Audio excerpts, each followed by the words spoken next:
এ কি করে সম্ভব অর্ণব? তিথি তোকে জড়িয়ে ধরেছে? এটা কি আদৌ সত্য? ব্যাস, ছোট্ট প্রশ্নটা মাথায় আসতেই রাজ্যের বিষয় এসে ভর গ্রাস করেছে তাকে। না চাইতেও অবাক হচ্ছে অর্ণব। তৃপ্তি হাসি ভরা হাসিতে আচ্ছন্ন হয়ে হাজার টন উৎসাহ নিয়ে অর্ণবকে বলল, thank you, thank you, thank you, thank you so much. আমি আজ অনেক খুশি। আপনি নিজেও জানেন না আম্মুকে এনে দিয়ে আপনি আমায় কতটা খুশি দিয়েছেন। অনেকগুলো থ্যাংক ইউ। অর্ণব হাসল। ওর ঘন কালো চোখ জোড়া খুশিতে চকচকে হয়ে উঠল। সেই চকচকে চোখ জোড়া ঝলমল করছে খুশিতে, মারাত্মক খুশিতে।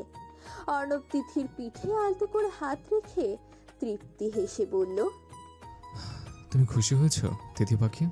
প্রত্যুত্তরে তিথি অর্ণবের বুক থেকে মাথা তুলে তার মুখের দিকে চাইল। তিথির চোখে স্পষ্ট খুশির রেখা ভেসে বেড়াচ্ছে, টলমল করছে পবিত্র আখি জোড়া জলে। তবে তা কষ্টের নয়, কোনো নিদারুণ আনন্দ প্রাপ্তির। তিথি অর্ণবের দিকে তাকিয়ে উত্তেজিত কণ্ঠে উত্তর দিল, খুশি হয়নি মানে? আমি মারাত্মক খুশি হয়েছি। আম্মু আমার সাথে থাকবে জেনে খুশিতে পাগল হয়ে যাচ্ছি। সবটা আপনার ক্রেডিট। যাক, আমার তিথি পাখি খুশি হয়েছে তাতে আমি খুশি। এখনো কি তুমি বিশ্বাস করো না যে আমি তোমায় ভালোবাসি, তোমার জন্য সব কিছু করতে পারি? এখন কি বিশ্বাস হয় না তোমার? তিথি অর্ণবের দিকে স্থির দৃষ্টিতে তাকিয়ে শান্ত গলায় উত্তর দিল, করি, আপনাকে বিশ্বাস করি। আপনার চোখে অমায়িক চাহনিতে নিষ্পাপতা আছে জানেন। আপনি এত ভালো যে আপনাকে অবিশ্বাস করতে পারছি না আমি। আপনার উপর রাগও করতে পারছি না আমি। কেন বলুন তো? আপনার সাথে ঝগড়া করতে ভালো লাগছে আজকাল আমার। মাঝে মাঝে রাগ দেখাতেও ভালো লাগছে। এমনকি আপনার তিথি থামলো। বাক্যটা অপূর্ণ রেখে অর্ণবের দিক থেকে সরে দাঁড়ালো সে। নিয়ন্ত্রণহীন হয়ে পড়েছিল সে, তাই এক্ষুনি সাংঘাতিক কিছু মুখ ফুটে বেরিয়ে আসছিল তার। উফ, ভাগ্যিস কিছু বলে টলে ফেলেনি, তাহলে লজ্জায় মিশে যেত মাটিতে। অর্ণব ঘাড় কাট করে তিথির দিকে সন্ধানের চোখে তাকিয়ে বলল, কি তারপর কি যেন বলছিলে তুমি? অর্ণব বেশ বুঝতে পারছি তিথি খোঁড়ানোর ছলে ঘুমোবার প্রসঙ্গটা তুলেছে। অর্ণব তিথিকে আর সংকোচতায় ফেলল না। তিথির অপূর্ণ বাক্যটা খুব শীঘ্রই পরিপূর্ণতায় প্রকাশিত হবে, ঠিক হবে। সেদিন আসতে আর বেশি দেরি নেই। অর্ণব তা প্রতিক্ষণে বুঝতে পারছে। অর্ণবকে সহানুভূতি শূন্য করে দাঁড়িয়ে থাকতে দেখে তিথি পুনরায় বলল, ও ও- ও কিছু না, ঘুমাবেন না? অর্ণব মাথা নাড়িয়ে ছোট্ট করে বলল, হুম। তারপর বিছানা থেকে বালিশ নিয়ে সোফায় রাখতে গেল। তিথি অর্ণবের দিকে তাকিয়ে ওকে উদ্দেশ্য করে এক রত্তিতে বলে দিল, আপনি বেকুবের মতন দাঁড়িয়ে আছেন কেন শুনি? ঘুমাবেন না? অর্ণব বিব্রত হয়ে আকাশ থেকে ধপ করে মাটিতে পড়ল। প্রগাঢ় বিস্মিত কার্নিশ হতে চোখের মণিজোড়া বেরিয়ে আসার জোগাড় হলো তার। কি বলল তিথি ওকে? আচ্ছা, অর্ণব সত্যি শুনছে তো? অর্ণব তিথির দিকে বিস্ফোরিত চোখে তাকিয়ে আছে। চোখ জোড়া থেকে ঈষৎ কালো মণি বেরিয়ে আসার জোগাড় হয়েছে। অর্ণব তিথির দিকে বিস্মিত চোখে তাকিয়ে থমথমে গলায় বলল, কি তোমার পাশে মানে? তিথি নির্বিকার চাহনির সাথে বলল, এই যে শুনুন, আজ থেকে আপনি আমার পাশেই ঘুমোবেন। আমার পাশে মানে বিছানায়। আপনার আর সোফায় ঘুমাতে হবে না। এই সব দিন অনেক কষ্ট করে ছোট্ট সোফায় ঘুমিয়েছেন। আমার খারাপ লাগে। আমার কারণেই তো আপনার ওখানে ঘুমাতে হয়। তাই আমি ঠিক করেছি এখন থেকে আপনি আমার পাশেই ঘুমাবেন। তাতে আমার কোনো প্রবলেম নেই। অর্ণব অবিশ্বাস্য কণ্ঠে বলল, are you sure you have no problem with that? Yes, I am absolutely sure. Arnab সোফার থেকে সরে এসে বিছানায় বসলো। তিথির দিকে লক্ষ্য করে দেখলো যে তিথি কোলবালিশ আর বালিশ দিয়ে বিছানার মাঝ বরাবর রেখা সীমানাটা বানিয়ে রেখেছে। তা দেখে অর্ণব তিথির দিকে তাকিয়ে ভ্রু জোড়া কুচকালো। তারপর প্রশ্ন ছুড়ে বসলো, এ কি তিথি, মাঝখানে তুমি বাংলাদেশ পাকিস্তানের বর্ডার দিচ্ছ কেন? তিথি ভাবলেশীন হয়ে বলল, যাতে আপনার সাথে আমার ধাক্কা টাক্কা না লাগে তাই জন্য। আপনি কি ফিডার খাওয়া কচি খোকা যে বোঝেন না বর্ডার দেওয়ার কারণ? ওমা, কি বুঝবো আমি? আপনার মাথার আমার মুন্ডু। যা বাবা, তোমাকে তো কিছু বলা যায় না, কথায় কথায় ঝগড়া শুরু করে দাও। আমি ঝগড়া করি? তা না তো কি, এখন তো আমার মনে হচ্ছে আমার সাথে ঝগড়া করবে বলে পাশে শুতে দিচ্ছ। কি এত বড় অপমান! এই জন্যই বলে মানুষের ভালো করতে নাই। যাই হোক, অনেক কথা হয়েছে, আমার খুব ঘুম পাচ্ছে, আমি ঘুমাবো। আর হ্যাঁ, খবরদার বলছি, বালিশগুলো যে অবস্থায় আছে সেই অবস্থাতেই থাকবে, কোনো নড়চড় যেন না হয়, তাহলে আপনার কপালে শনি আছে। বলেই তিথি মুখ ঘুরিয়ে শুয়ে পড়ল। অর্ণব মুচকি হেসে তিথির পাশে শুয়ে পড়ল। দুজনের মাঝে খুব একটা দূরত্ব নেই, মাঝখানের বালিশ কটা ছাড়া। দোলনায় বসে দুলছে রিমি নামের মেয়েটা, তার সাথে মুগ্ধতা নিয়ে স্মরণ করছে সুদর্শন সেই পুরুষকে। বড়লোক বাবার মেয়েরা খুব বেশি আহ্লাদী হয়, সবকিছুতেই যেন তাদের ফ্যান্টাসি চায়। তাদের মাঝে অল টাইম বিদঘুটে জেদ আর ভাব ধরা আহ্লাদ থাকে, আর এই সকল ধরনের গুণ রিমির মধ্যেও বিদ্যমান। কোটিপতি বাবার আদরের দুলালি সে, তাই আহ্লাদটা যেন তার শিরায় শিরায় বিচরণ করে বেড়ায়। অতএব রিমির মধ্যে এই বৈশিষ্ট্যটাই অন্যতম বলে ধরা হয়। আজ অফিসে অর্ণবকে দেখে তার ভালো লেগেছে, রাতের ঘুমটায় নাকি উড়ে গায়েব হয়ে গেছে তার। এই কথাটাই মিনিট 5 আগে সে তার বাবাকে বস্তা ভর্তি আহ্লাদ সহ বলেছে। পাপ্পা, আমার অর্ণবকে চাই চাই। ব্যাস হয়ে গেল, যেমন বাপ তার তেমন বেটি। তার বাবাও দাঁত কেলিয়ে বলল, ওকে মাই প্রিন্সেস, তাই হবে, আমি তোমার কাছে এনে দেবো তাকে। তাই এখন সে অর্ণবকে নিয়ে আকাশ কুসুম কল্পনায় ব্যস্ত। রাত এখন প্রায় 3টে বাজে। ব্যস্ত নগরীটা এখন নিস্তব্ধ, শান্ত। গা ছমছমে নীরবতা বিরাজ করছে চারপাশে। সবাই এখন ঘুমন্ত পুরীতে ডুবে আছে, তিথি ব্যতীত। তিথির ঘুম আসছে না, চোখ বুজে বিছানায় এপিট এপিট করছে, তবুও ঘুম আসছে না তার। তিথি চোখ খুলে অর্ণবের দিকে তাকালো। অর্ণব গভীর ঘুমে নির্গত। তিথি অর্ণবের দিকে তাকিয়ে হঠাৎই হেসে ফেলল। কি জানি হাসির কারণটা কি, সে নিজেই বেমালুম। তিথির শান্ত চোখ জোড়া পর্যবেক্ষণ করতে লাগলো অর্ণবকে। অর্ণবকে দেখতে খুব বেশি মায়াবী লাগছে। ঘুমন্ত মুখটাই কতই না নিষ্পাপ দেখাচ্ছে। তিথি পলকহীন হয়ে তাকিয়ে আছে ছেলেটার দিকে। সে মন থেকে কখনোই অস্বীকার করতে পারবে না যে অর্ণবকে পছন্দ করে না। অর্ণবকে তিথি পছন্দ করে বিয়ের আগে থেকেই। ও ভালো লাগাটা একটু একটু করে জন্মেছিল মনের খাঁচায়, তবে তিথি সেই ভালো লাগাকে প্রশ্রয় দিত না। সবার কপালে যে সুখ সয় না, কঠিন বাস্তবতায় যে তাকে কুড়ে কুড়ে খেত সবসময়। ছোট্ট বয়সটায় চোখের সামনে কত কিছু দেখেছে মেয়েটা। নিজেরই বাবার অমানবিক পশুর মতো আচরণ, দিনের পর দিন মাকে কষ্ট পেতে দেখা, স্ট্রাগল করতে দেখা, এইসব তো ওর জন্য সহজ ছিল না। অভাবের সংসারে গাধার মতো খেটে খেটে বড় করেছে তিথির মা তাকে। মাত্র 5 বছর বয়সেই এই পৃথিবীর আলোরূপী অন্ধকার তিথি নিজ চোখে দেখেছে। বাস্তবতা, ভাগ্য, নির্মম শব্দটা যেন তিথি আর ওর মায়ের জন্যই তৈরি হয়েছিল। এই বিশাল পৃথিবীতে কেউ তাদের পাশে দাঁড়ায়নি বটগাছ হয়ে। জীবনযুদ্ধে লড়াই করেছে ওর মায়ের সাথে সাথে। দুনিয়াটা তিথির কাছে বিষাক্ত হয়ে গিয়েছিল। ঘেন্না হতো ওর বাবার প্রতি তার। একটা মানুষ কতটা জঘন্য হতে পারে তার সবটা তিথি নিজ চোখে দর্শন করেছে। তাহলে কি করে বা ভালোবাসা শব্দটার প্রতি বিশ্বাস জন্মাতো ওর? ছোট থেকে জটিল পরিস্থিতিতে বেঁচে থাকা মেয়েটার কাছে এই পৃথিবীটা খুব সুখের বা রঙিন ছিল না। ভালোবাসা, ভালো লাগা এসব নিয়ে ভাবার মতো সুযোগ বা রুচি কোনোটাই তিথির ছিল না। ওর মনে শুধু একটা কথাই উঠলে উঠত, তোকে প্রতিষ্ঠিত হতে হবে তিথি, তোর মায়ের জন্য তোকে প্রতিষ্ঠিত হতে হবে। সেই আমলেই তো 22টা বছর কাটিয়ে দিয়েছে সে। তবে অর্ণবের আসার পর ওর জীবনের রংটা খানিকটা বদলে গেল। সাদা কালো পৃথিবীটা তিথির একটু একটু করে রঙিন মনে হতে লাগলো। তার কিছু ধারণাও ভুল বলে প্রমাণিত হলো। সবাই যে এক নয়, সবাই ধোঁকাবাজ, বিশ্বাসঘাতক নয়, তা সে উপলব্ধি করতে লাগলো আস্তে আস্তে। অর্ণব নামের ছেলেটা তিথির জীবনের রংটাই যেন বদলে দিয়েছে। নিষ্প্রাণ মরুভূমিতে যেমন এক ফোঁটা পানি বেঁচে থাকার আশা যোগায়, তেমন তিথির খটখটে শুকনো আবেগহীন মনেও অর্ণব অজস্র আশা জাগিয়েছে।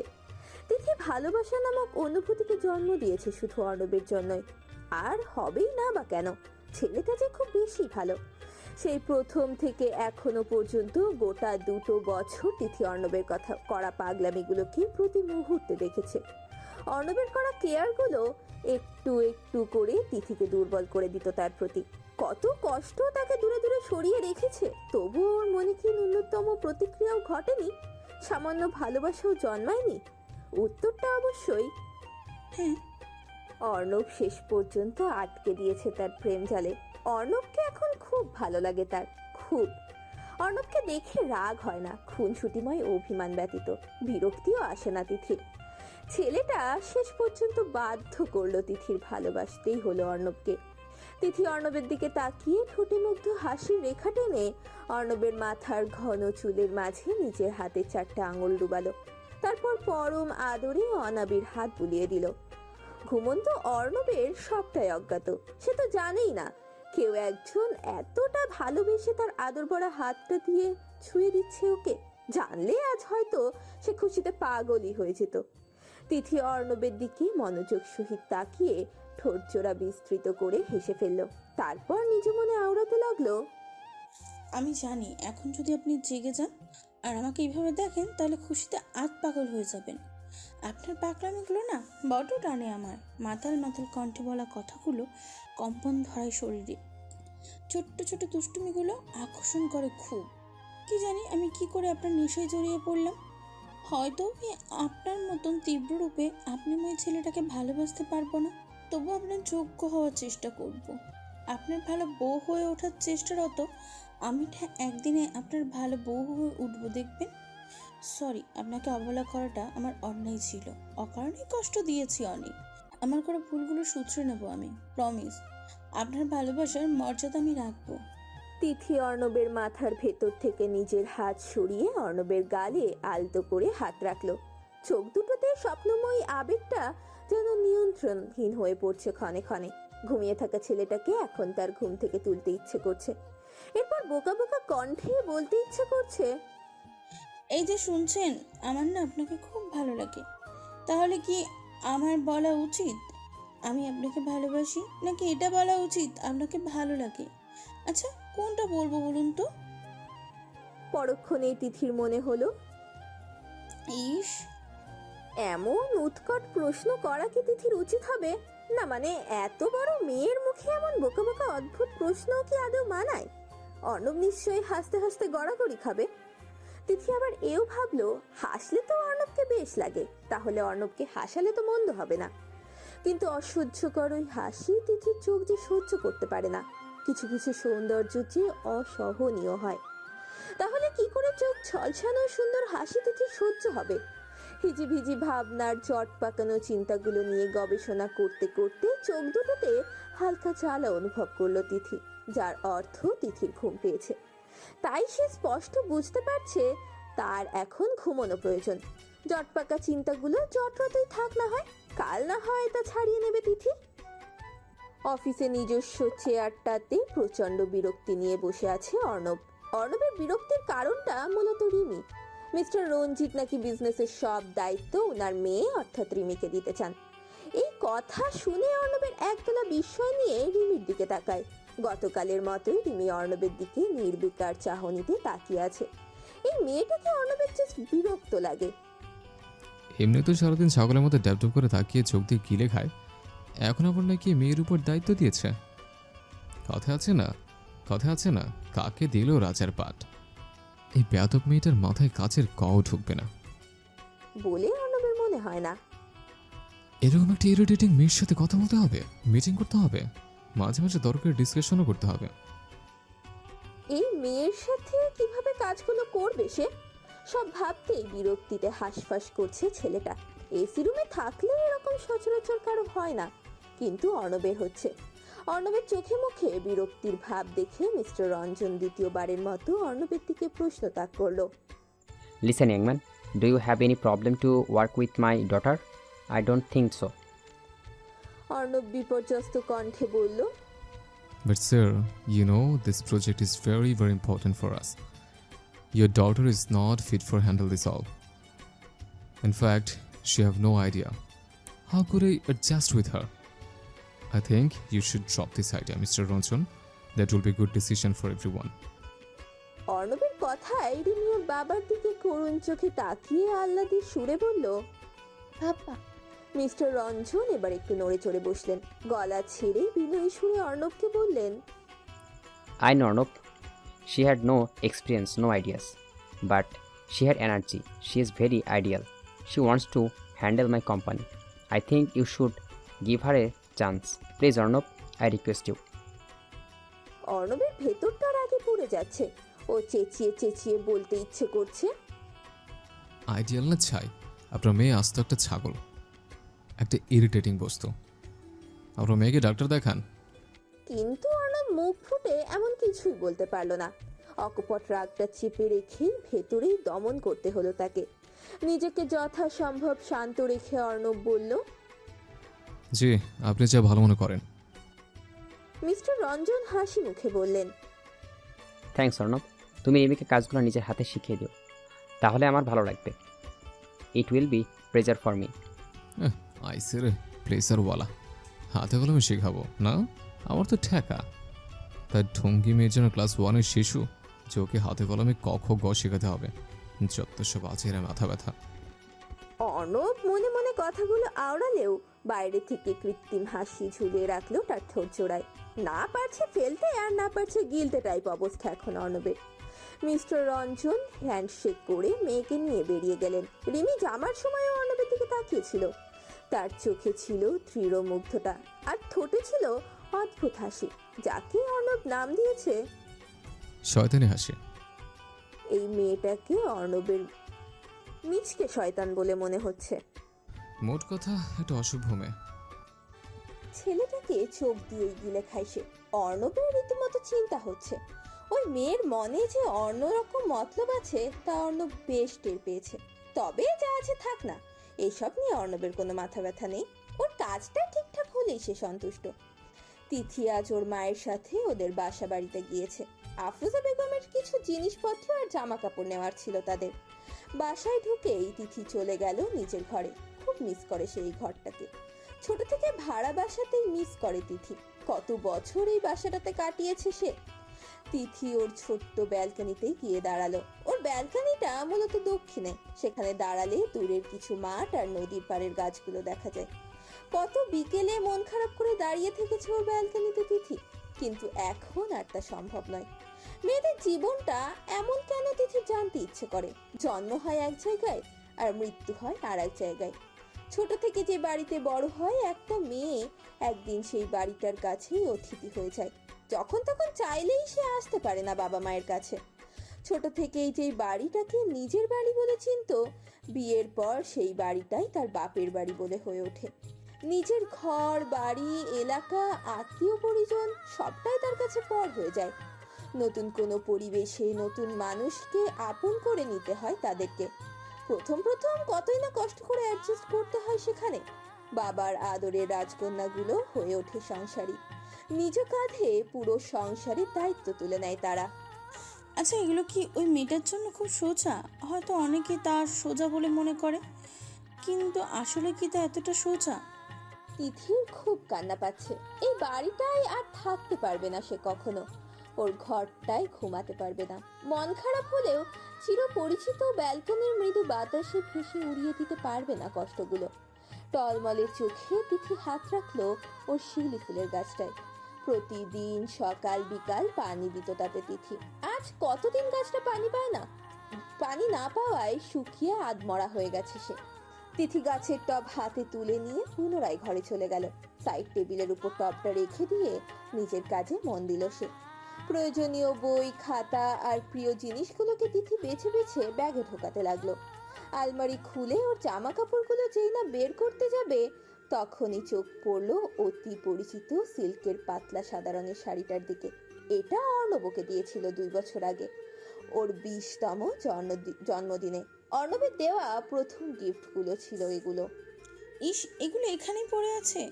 তিথি না আসলে শাড়িটা এখানেই পড়ে থেকে নষ্ট হতো। ভাগ্যিস এসেছিল। তিথি যত্ন সহিত আলতো হাতে শাড়িটা ধরলো। শাড়িটার উপরেই কানের দুল জোড়া, কাচের চুড়ি আর সাদা পাথরের পায়েল আছে। ভালো করে না ধরলে সেগুলো পরে ভেঙে যাবে, তাই তিথি ওগুলো যত্ন করে নিয়ে ধরেছে। সাদা শাড়ির দিকে তাকিয়ে তিথির মন ভালো হয়ে গেল। শুষ্ক মলিন ঠোঁটে ফুটে উঠল আনন্দময়ী উৎসব মুখর হাসি। ছেলেটার পছন্দ আছে বলতে হবে। শাড়িটা আসলেই অপূর্ব, আর ধবধবে সাদা পায়েলটা। এরকম আনকমন ইউনিক ডিজাইনের পাইলে হাজারে নয় লাখে একটা বলা যায়।